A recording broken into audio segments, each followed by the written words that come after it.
You'll be in the joyful presence of God when you find yourself under the shadow of God in the secret place.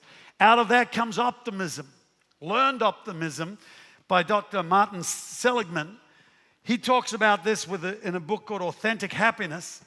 He says the pessimist views bad events as pervasive, permanent, and uncontrollable, while an optimist sees them as local, temporary, and changeable. Pessimism is maladaptive in most endeavors.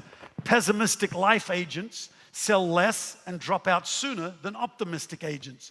Pessimistic undergraduates get lower grades relative to their SAT scores and past academic record than optimistic students. Pessimistic swimmers have more substandard times and bounce back from poor efforts worse than optimistic swimmers. Pessimistic pitchers and hitters do worse in close games than optimistic pitchers and hitters. Thus, pessimists are losers on many fronts. Literally, it pays to be happy. You're going to do better in life if you're happy and optimistic about what's coming up. So it's important to be optimistic instead of having misty optics.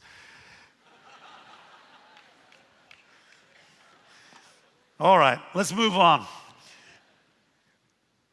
Emotional intelligence author Daniel Goleman, he proves that optimistic leaders more easily retain talented people compared to leaders who most often display negative moods. If you're a leader or a husband or a captain or somebody in some situation that you're influencing other people, you're going to do a whole lot better if you're positive, optimistic, and happy amongst those people, rather than being pessimistic and gloomy.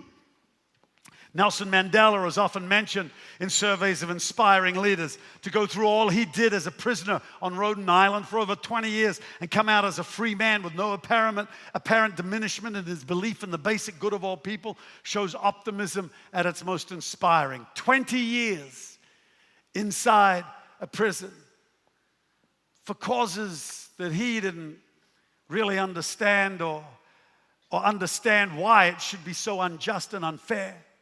And yet he maintained high optimism, high happiness, in spite of all of those things that had come against him.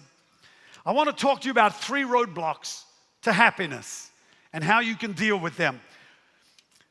In 1 John 2 verse 11, says, "He who hates his brother is in darkness and walks in darkness and does not know where he is going because the darkness has blinded his eyes."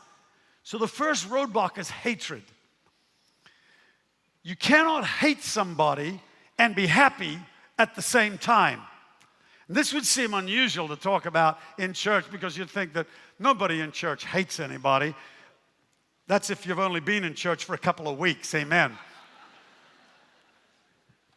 It is unbelievable to me how much Christians can actually get to hate other Christians or hate other people. And you cannot allow hatred to become part of your lifestyle. Here, John says the absence of vision in a person's life is because of hatred in their heart.